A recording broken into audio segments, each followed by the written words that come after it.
Good morning বন্ধুরা, কেমন আছেন আপনারা সবাই? আশা করি সবাই ভালো আছেন, সুস্থ আছেন। আমিও ভালোই আছি। আজকে শুক্রবার, সকাল এখন ওই 7:45 বাজে। এখানে রান্নাঘরে চলে এসেছি। কি কি রান্না করেছি আপনাদের দেখাই। একটা ডিম ভেজেছি, মুসুর ডাল করেছি, আর এদিকে তন্ময়ের জন্য চা বসিয়ে দিয়েছি। ভাতও হয়ে গেছে। আর এইদিকে কি রান্না করেছি, তরকারি বলতে গেলে এই যে এখানে আলু পোস্ত করেছি। আজকে একটু শুকনো শুকনো করবো, অল্প একটু সর্ষের তেল দিয়ে নাবিয়ে দেবো, ব্যাস। তাহলেই রান্নাবান্না মোটামুটি কমপ্লিট। 7:45 তো বললাম, 8টার কাছাকাছি বাজতে যায়। আর দেখুন আমার গ্যাস ওভেনের কি অবস্থা দেখছেন, যেন মনে হচ্ছে কাঠ জ্বালে রান্না করেছি। পুরো কালি হয়ে গেছে একদম প্রেশার কুকারটা, মানে পুরো ওভেনটাই আমার মনে হচ্ছে গেছে। বার্নারগুলো তো গেছেই, পাইপগুলো মনে হচ্ছে ভিতরে একদম গেছে। তো এখানে চা বসিয়ে দিয়েছি, ভাত হয়ে গেছে, আলু পোস্ত হয়ে গেছে। চলুন এইবারে খাবার দাবার টিফিন কৌটোতে ভালো করে ভরে ব্যাগে দিয়ে দিই, তাহলে আজকের মতো আমার ডিউটি শেষ হবে। সকাল এখন 9:30 বাজে। একটা পার্ট শেষ করেছি, আবার একটা পার্ট শুরু হয়ে গেছে। টিউশনের জন্য স্কুলের টিফিন রেডি করলাম। আজকে একটু চাউমিন করেছি, তবে চাউমিনটা আজকে সাদা সাদা করিনি, একটুখানি সস ছিল। ওই যে চিলি চিকেন করেছিলাম না, সয়া সস, টমেটো সস সবই ছিল। তো ভাবলাম একটুখানি দিয়ে দিয়ে, মানে একটু অন্যরকম খেতে লাগবে আর কি। প্রতিদিন একরকম খেতে কারোরই ভালো লাগে না। তিশান পড়ে টোরে এই সবে এসেছে, ওকে এখন দিয়ে দিই, ও খেয়ে নেবে। আর বাদ বাকিটা টিফিন বক্সে ভরে দেবো। অতটা তো দেবো না, অল্প একটু দেবো, আর আমার জন্য খানিকটা রেখে দেবো। তবে সকালবেলা আমি 2খানা রুটি দিয়ে চা খেয়েছি, সেই কারণে আমার খুব একটা এখন খিদে পাচ্ছে না। যদি খেতে ইচ্ছা হয় ওই বেলার দিক করে খাবো। বাজে এখন 10টা 10। আজকে তিশান টোটো করে স্কুলে যাবে। আজকে না সকাল থেকে মনটা ভাল লাগছে না, শরীর ঠিক আছে, মনটা ঠিক নেই। তো ওকে বললাম তুই টোটো করে চলে যা, আমি আনতে যাবো ক্ষণে। এখন একটুখানি লাইট অফ করে খানিকক্ষণ শুয়ে থাকবো। তিশান স্কুলে চলে গেছে। রান্নাঘরটা পুরো পরিষ্কার করলাম, বাসন কোসন সব মাজলাম। ওয়েদার তো ভালো আছে, তবে আজকে বৃষ্টি হওয়ার কথা আছে। তো চলুন এবারে ঘরটা ঝাঁট দিয়ে মুছবো। ব্রেকফাস্ট বলতে ওই রুটি চা খেয়েছি, হয়ে গেছে। খালি ঝাঁট দিয়ে মুছবো, তাহলেই বাসি কাজকর্ম হয়ে যাবে। পাচ্ছি না বাবা। দুপুর এখন 12টা 15 বাজতে যায়। একটুখানি চাউমিন বেশি হয়েছিল, তিশানকে টিফিনে দিয়েছি, ও তো খেয়েছে। আর এইটা রেখেছিলাম আমি খাবো বলে। এখন একটু খিদে খিদে পাচ্ছে, সেই 1:30টার সময় রুটি খেয়েছি না, এইটা খেয়ে স্নান করতে যাবো, বাসি জামা কাপড় ধোবো। রোদ পড়েই যাচ্ছে। টিভিটা নেই তো সময় কাটছে না জানেন, নাহলে এই ঠাকুমার ঝুলি, গোপাল ভাঁড় এগুলো হয়, টুকটুক করে বেশ সময় কেটে যায়। একটা প্লেট নিয়ে আসি, চলুন দাঁড়ান।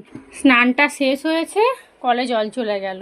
এই কটাই বাসি জামা কাপড় ছিল, চলুন মিলে দিই। বাইরেটা দেখছি মেঘলা হয়ে গেছে। আর রান্নাঘরে না একটু কুমড়ো কেটে চিনি আর নুন দিয়ে মাখিয়ে রাখলাম। এই যে তিশান কুমড়ো ভাজা খেতে বেশ ভালোই বাসে। আর এখানে অর্ধেকটা পেঁপে কেটেছি, প্রেসারে সিদ্ধ বসাবো। এখন বাজে 1টা 15। স্নান হয়ে গেছে, কুমড়োটা একদিকে ভাজবো আর একদিকে পেঁপেটা সিদ্ধ বসাবো। আমি ভাবছি ঘরে ঢুকে পড়ি, যত পারিস বৃষ্টি হ। এই দেখুন মেঘলা হয়ে এসছে, 1:30টা বাজতে যায়। এই করতে করতে 2-2:30টার দিক করে না শুরু হয়ে যায়। 8 ঘন্টা বৃষ্টি হলে না আমাদের পুরো মার্কেটটা একদম পুরো 1 হাঁটু জল হয়ে যায়, বাচ্চাগুলো নিয়ে আসা যায় না। আর এমনি ঠান্ডা গরমে না মাথা ব্যথা যন্ত্রণা হচ্ছে, সেদিনকে অত জল ঘেটে ঘেটে এসছি। চলুন কুমড়ো ভাজাটা বসিয়ে দিই, আর প্রেসারে একটু পেঁপেটা বসিয়ে দিই। অর্ধেকটা পেঁপে এই যে, এটাকে ফ্রিজে তুলে রাখতে হবে। আর আমার বাবা বলে কি, কাঁচা পেঁপে কেটে কাঁচা 1 টুকরো হলেও খাবি। এখান থেকে 1 টুকরো নিয়ে খেয়েছি, পেটের জন্য নাকি খুব ভালো। এটা এবারে সিদ্ধ বসাবো। জামা কাপড়গুলো মিলে দিই, কলে জল চলে গেল। এই যে ভাগ্যিস স্নানটা ঠিক টাইমে করতে গেছি বাবা, নাহলে যেত 2টো অবধি এখন বসে থাকতে হতো। এখানে কুমড়ো ভাজা হয়ে গেছে, অনেকটা তেল আছে, তাই ভাবছি আমার জন্য একটা কাঁকরোল ভাজবো। এই যে গোল গোল করে কেটে নিয়েছি, একটুখানি জল ছিটে দিয়ে চাপা দিয়ে দেবো, তাহলেই সিদ্ধ হয়ে যাবে। কারণ কুমড়ো ভাজা তিশানি 4খানা নিয়ে নেবে, আমি আর তাহলে কী পাবো। আর ডালের সাথে একটু ভাজা না হলে না ভালোই লাগে না খেতে। কুমড়োগুলো একটু মোটা মোটা করেই ভেজেছি। সিদ্ধ হয়ে গেছে, ঢাকা দিয়ে রেখে দিয়েছিলাম ওই নুন চিনির জলটা দিয়ে। দূর বাবা ওঠ না। আমি 50 বার শুধু আকাশের দিকে তাকিয়ে আছি যে বৃষ্টি হচ্ছে কিনা। এই যে পেঁপে সিদ্ধ হয়ে গেছে, ব্যাস একটু চাপা দিয়ে রেখে দিই, তাহলেই হয়ে যাবে। কাঁকরোল ভাজা খেতে না হেভি লাগে, আমার তো খুব প্রিয়, শুধু তন্ময় খায় না। অর্ধেক অর্ধেক করে ভেজে নেবো, সবটা দিলে হবে না, এটা আবার আরেকবার ভাজবো। ব্যাস থাক। ওরে বাবারে, তেলটা আছে বলেই ভাবলাম একটা কাঁকরোল ভাজি। আর কুমড়ো খুব বেশি হয়নি, তিশানি 4-5খানা নিয়ে নেবে। কুমড়োগুলো না মিষ্টি দিয়েছি তো, বেশ ভালো লাগছে খেতে। ছোট্ট এক টুকরো ছিল, মুখে দিয়ে দেখলাম। চলুন এটা ঠান্ডা হোক, একটু নুন আর একটু তেল দিয়ে মাখবো। ভাজাভুজি সব কিছু হয়ে গেছে। আজকে কি রান্না বান্না করেছি সকাল থেকে আপনাদের দেখাই। এই হলো হাঁড়িতে ভাত, এখানে পেঁপে সিদ্ধ, এটা মাখবো, এটা শুধু আমার জন্য। আর এখানে পেঁয়াজ দিয়ে মুসুর ডাল, তবে মাছের মাথা দিয়ে একটু ডাল আছে, ওটা তিশান আসলে ওকে গরম করে দেবো, ওটা ও খাবে। আর এই হলো আলু পোস্ত, শুকনো শুকনো করে করেছি একদম। আজকে পেঁয়াজটা একটু বেশি করে দিয়েছি আর ঝালটা একটু বেশি দিয়েছি। এই যে এতটা তো লাগবে না, আমি আর তিশান যতটা নেব তারপরে তুলে রেখে দেবো, রাত্রে রুটির সাথে তন্ময়কে দিয়ে দেবো। আর এখন ভাজলাম হচ্ছে কুমড়ো ভাজা, তার সাথে কাঁকরোল ভাজা। ব্যাস, কাঁকরোল ভাজা আমার, কুমড়ো ভাজা তিশানের। এই হলো আজকে দুপুরের লাঞ্চ মেনু। ভাজাভুজি হয়ে গেছে, এখন বাজে প্রায় 1:45। চলুন খাওয়া দাওয়া করে আধা ঘন্টা একটু শোবো, তারপরে তিশানকে আনতে যাবো। ওর আবার বিকেলে আজকে পড়া আছে, আজকে ইংলিশ স্যারের ওখানে পার্টি হবে, সব নাকি কেক টেক নিয়ে আসবে, চাঁদা তুলে বলছিল 20 টাকা করে চাঁদা। আর বুধবারে পড়তে গেছিলো, ও নিয়ে যেতে ভুলে গেছে, সেই জন্য স্যার বলেছে আজকে নিয়ে আসবি তুই, ওকে মনে করে হাতে টাকাটা দিয়ে দিতে হবে। চলুন আমিও খেয়ে নিই। চাউমিনটা নিয়েছিলাম খাবো বলে, 2-3 চামচ খেয়ে ভাল লাগছে না, তারপরে ভাবলাম 12:30 বাজে। আর তার থেকে বড় কথা, বাবা ফোন করলো তো হট করে, গল্প করতে করতে ব্যাস কখন 1:45 12:40 হয়ে গেছে। ওই জন্য ফ্রিজে তুলে রেখে দিয়েছি, তিশান পড়ে টড়ে এলে ওকে দিয়ে দেবো, কোনো ফেলবো না, হাফ বাটির ওপরে আছে। চলুন খাওয়া দাওয়া করে নিই। আর এরকম মেঘলা মেঘলা থাকলে ভালোই হবে, যেতে আসতে সুবিধা, মানে স্কুলে আর কি। আজকে মনে হয় না বৃষ্টি আর হবে বলে। দুপুরে এখন 2:45 বাজে, চলুন এবার বেরোই। ভেবেছিলাম বৃষ্টি হবে, বৃষ্টি কই হলো না, তবে ভালোই হয়েছে। কিন্তু এখন খুব রোদ উঠেছে, ছাতা নিয়ে দাঁড়ান, এই ঘরটা অন্ধকার করেই রাখলাম। চলুন আজকে নিয়ে চলে আসি, আবার সেই সোমবার থেকে স্কুলে যাব। ও রোদ্দুরটা কমেছে এখন দেখছি। বাবারে, এই খেয়ে উঠে আমার না ঘুমে চোখ ঢুলে যাচ্ছে একদম। দুপুরবেলা এখন দেখছি খুব ঘুম পাচ্ছে কদিন ধরে। চলুন বেরোই, নিয়ে এসে আবার ডিউটি আছে, খেতে দাও, পরিষ্কার করো। আবার ও এসে আবার আজকে পড়তে যাবে, 5টা থেকে পড়া, এসে খানিকক্ষণ বসেই তারপরে চলে যাবে।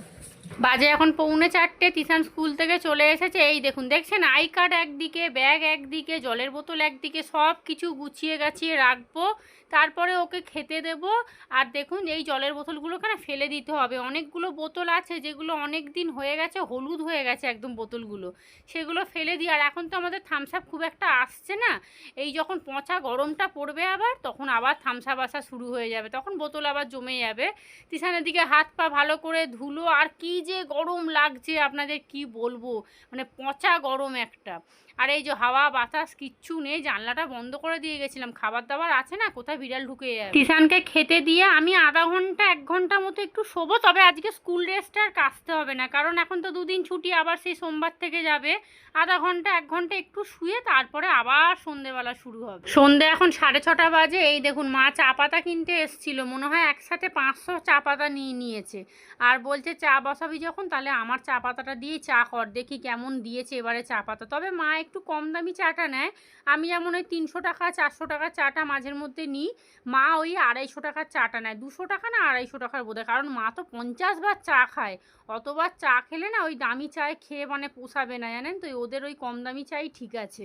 আর চা খাওয়ার মধ্যে আমার মাই একমাত্র দুধ চাটা খায় বাড়িতে, আমার দাদারা খুব একটা চা খায় না, খায় মেজদা ছোদ্দা খায়, তবে ওরা একটা মানে লিমিটে খায়। আমার মা কি পুরো আনলিমিটেড একদম, মানে যখন তখন চায়ের কাপ নিয়ে বসে আছে।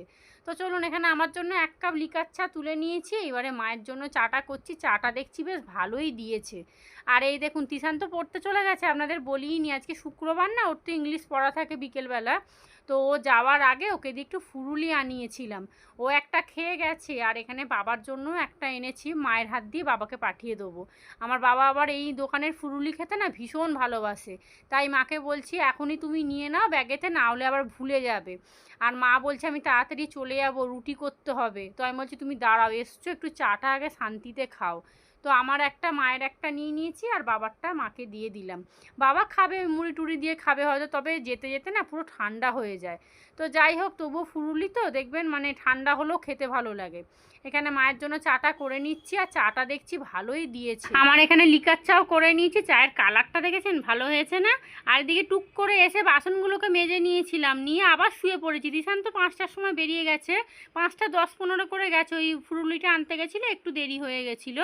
আর এমনিও না ইংলিশ ওই যে স্যারের কাছে পড়তে যায় না, ওখানে একটু তাড়াতাড়ি চলে যায়। ওরা সব বন্ধুরা মিলে সব ওই বাইরে দাঁড়িয়ে গল্প করবে, তারপর স্যার ওপর থেকে নিচে নামবে, গেট খুলবে, তারপরে ওরা ঢুকবে। ওই ততক্ষণ বাইরে সবাই মিলে আড্ডা মারে, জানেন? আপনাদেরকে একবার দেখিয়েছিলাম না যখন আমি বাজারে যাচ্ছিলাম, তো ওই জন্য তাড়াতাড়ি চলে যায়। ইংলিশ স্যারের কাছে কী বলুন তো, অনেক স্টুডেন্ট পড়ে। আর এমনি আর্টস আন্টি সায়েন্স আন্টির কাছেও পড়ে, কিন্তু অত নয়, কিন্তু এই ইংলিশ স্যারের কাছে অনেক স্টুডেন্ট পড়ে। তো একসাথে সব বাচ্চারা এক হলে যা হয় আর কি। চলুন, এখানে মায়ের জন্য এক কাপ দুধ চা হয়ে গেছে। আর আমার যে কার নজর লেগেছে, আমি তো দুধ চা খাওয়া বন্ধই করে দিয়েছি। সন্ধেবেলাতে এমনিই খাই না, আর সকালে যাও একটু খেতাম, সেও খাওয়া বন্ধ করে দিয়েছি। মানে খেলে হয়তো কিছু হবে না, কিন্তু ওই ভয়েতে খাই না, যদি আবার গ্যাস অম্বল হয়, যদি আবার শরীর কেমন করে, যদি আবার মাথা ঘোরে, এইসব চিন্তাভাবনা করে আমার আর দুধ চা খাওয়া হচ্ছে না। চলুন, মাকে দিয়ে দিলাম পুরুলিয়ার চা, মা খাক। আর এদিকে আমিও চা নিয়ে নিয়েছি, অল্প করে একটু মুড়ি নিয়েছি, একটা ফুরুলি নিয়েছি। আর লিকার চা না একটু পরিমাণে বেশি খেলেও না দেখবেন কিছু হয় না। আমি তো শুনেছি লিকার চা নাকি গ্যাস অম্বল কাটায়। আর আমার বাবা তো মাথা খারাপ করে দেয়, দুধ চা খাবি না, দুধ চা খাবি না, এরকম করে করে। বাজে এখন 8টা, মা এসেই বললো আমি চলে যাব, মাকে যেতে দিইনি। আমি তুমি বসো তো। আর এমনি সকাল থেকে মনটা খারাপ, জানেন তো। মা এসছে, একটু গল্প টল্প করলাম, দেখলাম মনটা অনেকটা মানে পুরো ভালো হয়ে গেল আর কি। আর এই যে এখন বাড়ি যাওয়ার সময় হয়েছে, মা এখন তিশানকে টাকা দিচ্ছে, আর আমাকে বলছে খুচরো দে। আমি বলছি আমি কোথা থেকে খুচরো পাবো, আর এই নোটটা চলবে কি চলবে না? এই যে লাল রঙের যে 20 টাকার নোটটা দেখছেন, ওটা ছেঁড়া, বলছে কে দিয়েছে আমি বুঝতে পারছি না। আর চা পাতা কিনেছে, আর আমার বাবার জন্য খৈনি কিনেছিল। তো টাকাটা এখন হিসাব পাচ্ছে না, 200 টাকার নাকি একটা নোট নিয়ে এসেছিলো। তো আমরা মা ছেলে দুজনে মিলে বলছি তুমি কি কোথাও টাকা ফেলে দিলে নাকি, বলছে কি জানি, আমার তো মনেও পড়ছে না। চলুন, এখন মা ছেলেকে টাকা দেওয়া হয়ে গেছে, এবারে দুজনে মিলে যুদ্ধ করব কে ক টাকা নেব। আমাকে তো দেয়ই না, টিশানি পুরো টাকাটা নিয়ে নেয়। ও মা যখনই আসে ওকে 20, 30, 50 করে দিয়ে যায়, জানেন তো। আর টাকাগুলোকে জমাবেও না, আমি অনেকবার বলেছি একটা ছোট্ট ঘট কিনে দিচ্ছি, জমাও না, জমাবো না, খেয়ে নেবো। এই টাকা নিয়ে এখন দৌড় লাগাবে দোকানে।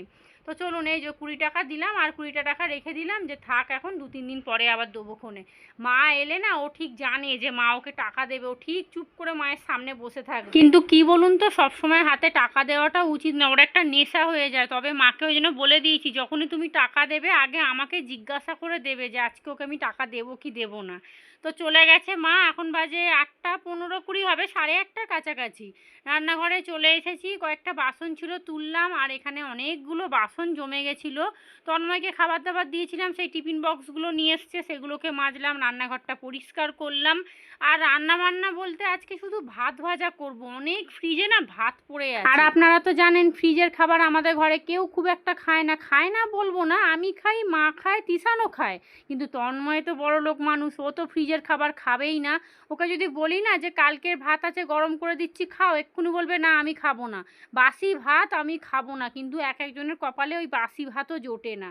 সে যাই হোক, কত কথা বলতে গেলে এখন অনেক কথা উঠবে। এখন একটা কাজ করব, যা ভাত আছে সব ফ্রিজ থেকে বার করে রেখে দিয়েছি আগে থেকে। আজকে সুন্দর করে ভাত ভাজা করব, মোটামুটি 1 কড়ার মতো ভাত হবে, ওই ননস্টিক কড়াটা। তো ওইটা দিয়ে আজকে ভাত ভাজা করব, যা হবে মোটামুটি আমার, মায়ের আর তিশানের 3 জনের ভালোভাবে হয়ে যাবে। আজকে সকালে তো কাচাকুচি কিচ্ছু করিনি, এখানে তিশান পড়তে বসে গেছে, ওই টাকাটা নিয়ে কোথায় কোথায় ঘুরে ঘুরে কী সব কিনে এনে খেলো। আর এই যে এখানে একটু ডাঁটা পড়ে আছে, ডাঁটাগুলো না কেটে রেখেছিলাম আজকে একটুখানি পোস্ত দিয়ে করব বলে। তিশান বলল মা ডাঁটা আলু পোস্ত আমি খাবো না, সেই জন্য শুধু পোস্ত করলাম। আর এটার মধ্যে একটুখানি আদা রসুন বাটা আছে, এইটার মধ্যেও আদা রসুন বাটাই আছে, ফ্রিজে আর কিচ্ছু নেই। চলুন এবারে ভাত ভাজাটা বসিয়ে দিই, ভাত ভাজাটা করে তারপরে একটু শুয়ে পড়বো। বললাম না আজকে সকাল থেকে কেমন যেন সেই ল্যাদ খেয়ে খেয়ে দিনটা কাটছে, মানে একবার শুচ্ছি একবার বসছি, মনটা খারাপ, শরীরটা খারাপ বলবো না, মনটাই খারাপ আর কি। তো মন খারাপ হলে শরীর এমনিই খারাপ হয়ে যাবে 2-1 ঘন্টার মধ্যে। এখানে ভাত ভাজা করব, কড়াই সাদা তেল দিয়েছি, একটা শুকনো লঙ্কা ফোড়ন দিলাম, 2খানা তেজপাতা দিয়েছি, এইবারে পেঁয়াজ কুচি দিয়ে দিলাম। পেঁয়াজ কুচি দেওয়ার পরে ছোট ছোট করে ডুমু ডুমু করে আলু কেটেছিলাম, আলুটাও দিয়ে দিয়েছি। পরিমাণে একটু সবই বেশি দিচ্ছি, কারণ ভাতটা না অনেকটাই আছে, 3 জনে খেতে পারবো, মানে বুঝতে পারছেন এই ভাতগুলো প্রায় 2-3 দিন ধরে জমে জমে ফ্রিজে ছিল। আর আজকেও খানিকটা ভাত ছিল, কালকের ছিল, গত পরশু দিনেরও ছিল। তো সেই জন্য ভাবলাম না আজকেই ভাতগুলোকে একটা কিছু ব্যবস্থা করতেই হবে। আর এই যে রান্না করতে করতে হলুদ শেষ হয়ে যায়, নুন শেষ হয়ে যায়, এইটা হচ্ছে সবথেকে বড় বিরক্তকর, মানে ভালোই লাগে না একদম।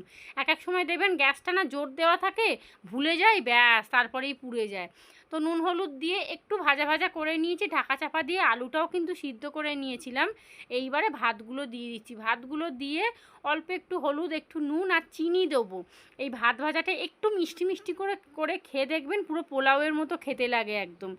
আর ডিম দেবো, এই ছোটো কড়াটার মধ্যে সাইডে একটা ডিম ভেজে নেবো, একটাই ডিম দেবো, কারণ আমাদের তো প্রতিদিনই মোটামুটি ডিম খাওয়া হয়। আর তন্ময় খেলে আরেকটু হয়তো ভালো করে করতাম, কিন্তু আমরা খাবো তো, ও যাই হোক করে করলেই হয়ে যাবে। আর তিশান কি বলুন তো, আমি যা দেবো তিশান তাই খাবে, তবে হ্যাঁ ও যেটা খেতে পছন্দ করে সেই রান্না করতে হবে। আজকে সারাদিন যে কিভাবে কাটলো এই ছোট্ট ঘরে, আমি সারাদিন কি করি আপনাদের আজকে পুরোটাই দেখালাম, একদম রাত পর্যন্ত কিন্তু। তো এখানে ভাত ভাজা হয়ে গেছে, একটু ধনেপাতা দিয়ে দিলাম, অল্প করে একটু মিষ্টি দিয়েছি যাতে পোলাও পোলাও খেতে লাগে। তো ব্যাস হয়ে গেছে, এখন 9টা বাজে, আধা ঘন্টা 1 ঘন্টা একটু বসবো, তারপরে আবার খেয়ে দিয়ে শোবো, আবার সকাল হলে শুরু হবে আর কি। সংসারী মানুষদের কি আর হবে বলুন না। তো চলুন ভিডিওটা তাহলে এখানেই শেষ করি, আপনারা সবাই ভালো থাকবেন, সুস্থ থাকবেন, সাবধানে থাকবেন, চ্যানেলটা প্লিজ সাবস্ক্রাইব করে দেবেন। তো চলুন আজকের মতো সবাইকে টাটা।